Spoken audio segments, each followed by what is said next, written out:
once your beans are properly dried, there's a couple of different ways that we can go about processing these seeds, depending on how big your garden is and how many beans it is that you need to process. The easiest technique, especially when you're dealing with a small amount of seeds, is simply to shell them by hand, right? These pods are nice and dry and brittle, and we can just pop them open and release the seeds. Real simple stuff, right? So a little bowl over here. We shell our beans out by hand. Now this to me is the most fun way to do it, right? Each one of these bean pods is like a little Christmas present. You can open these up. Oh my gosh, how exciting to see these little treasures. It's also a fun way to do it. You know, you can bring your friends over. We can all sit around, shell beans, tell stories, have a good time. Now, while this is a simple technique, as you can tell, it can get time consuming.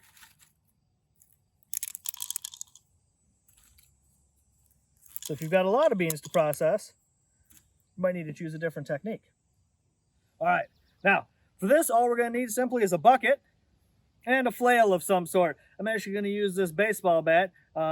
This was made by my wife's father back when he was like in high school. So this is a family heirloom right here. So we're using the heirlooms to process the heirlooms, and I think that's pretty cool, right?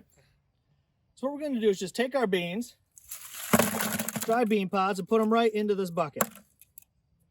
Simple as that. And then we're going to use our flail to break them.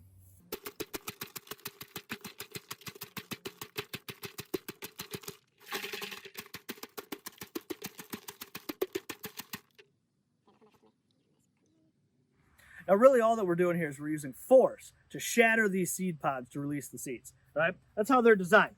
These seed pods are nice and dry, and they're waiting for some pressure to bust them open to release the seeds that are inside. Now these seeds are pretty tough. We don't have to worry about damaging them. Obviously you don't want to, pound them too forcefully, but you can give them a pretty good beating and they're going to be just fine. Remember, we're just using force to shatter those pods, and this is a technique that we're going to use for a multitude of different dry seeds. If you don't have a bucket handy, you can use a pillowcase, all right? Load all your beans up into that pillowcase, whack it with your flail, same kind of thing. On a larger scale, if you've got a lot of seeds to process, you can put your dry seeds out on a tarp, invite your friends over, have a little dance party. Everyone can dance around on them. Again, it's just this force shattering those pods. Releases the seeds, and then we just got to clean up the chaff. Just that easy. Now, this is actually a really special bean right here that we just cleaned. This is a seed known as the Anakin Cavilli Giant. And this was a gift to my son Anakin. He's the namesake here. He got this on his first birthday from a gentleman by the name of Joseph Simcox, who actually brought these beans with him from the village of Cavilli, Georgia, and then gifted them to my son. That's a real fun story. You can actually find that story in my book, From Our Seeds and Their Keepers. But that just goes to say, every seed has a story, and to me, that's one of the most exciting parts about saving our seeds. You can learn even more in-depth techniques about processing seeds from 43 species of plants in my book, Saving Our Seeds, The Practice and Philosophy. So be sure to check that out. Woo! Yeah! Thanks so much! If you would like to stay connected, you can follow us on Facebook, Instagram, on our YouTube channel, or at smallhousefarm.com. Thank you.